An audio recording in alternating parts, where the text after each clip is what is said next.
ఓరి విశ్వామిత్ర, ఇట్టి సాను సద్గుణులపైనేమిరా నీ కోపము? ఓరి ముక్కోపి బలహీనుడా, ఎందుకురా నీకింత కోపము? ఏమీ నా ప్రేలుతుంటివి? నీవు కొలమను కాక కొలమను కూడా చాండాలలో నాకు నాగా తెలిసి అవును, నిన్ను ఈ పాటికే ఈ మునిలోకముల నుంచి వెలివేయించాదరా మూర్ఖ. ఇప్పటికే పాటితో గుర్తించి రక్షించుకోవడం చూచదగా. నువ్వు ఎంత పేరినా నేనింటికి కాదరా.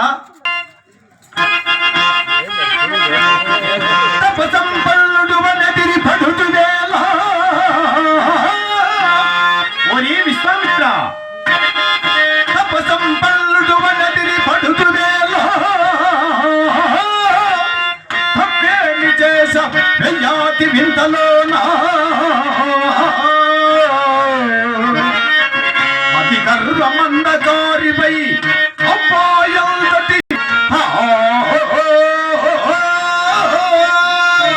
ఏమిరా విశ్వామిత్ర? తరువాత మక్కుట నపముగాదే.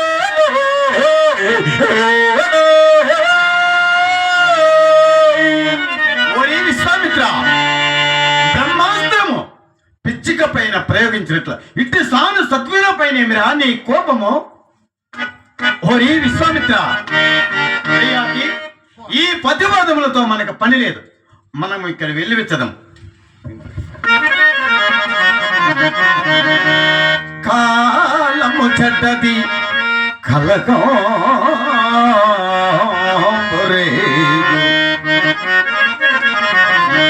కపటి సన్యాసి పెళ్లికే కనున్నాడు.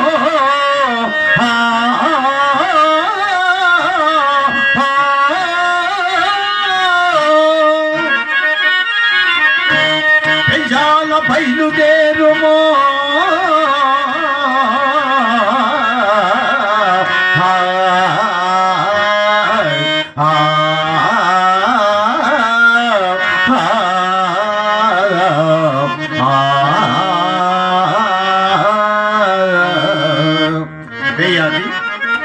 ఈ ప్రతివాదములతో మనకు పని లేదు.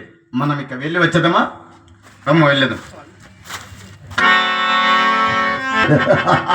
విశ్వామిత్రుడి శాపము కూడా తృణప్రాయముగా పరిగణించి నిష్క్రమించిదివా స్వర్గ మధ్య పోతాళంపుల నీ వెందు దాగినాను. మదీయ శాపము కారాబీల భయంకర జ్వాల నిన్ను దహింపకుండానా. ఈ వశిష్ఠుని ఆశీర్వచనమంతటి అమోఘమా నీ బ్రతుకు నిత్యమా చూచదగాక. నారాయణ నారాయణ నారాయణ. తదాస్తు విశ్వామిత్ర మహర్షి, తదాస్తు. మరలా ఏదో ప్రళయం సంభవించినది. భూలోకంలో రేణు ఏ అభాగ్య జీవియో ఇప్పుడు. ఆ దౌర్భాగ్యుడా యయాతి, మున్ముందు అభివాదములను నరించు సభ్యత బ్రహ్మ మానస పుత్రుడైన నీవైన నువ్వు పాటించదువు గాని ఆ నికృష్టునకు ఆ మాత్రము పాప భీతి లేకపోయేనే నారద. కాదా మరి? ఆదర్శ ఋషి పొంగవులు, అమోఘ తపశక్తి ప్రభావులు విశ్వామిత్ర మహర్షులు మిమ్మల్ని సామాన్యముగా ననించి మిమ్మల్ని న్యూనతపరచుడియే గాని మీ మహత్యము లోకమెరగలదా?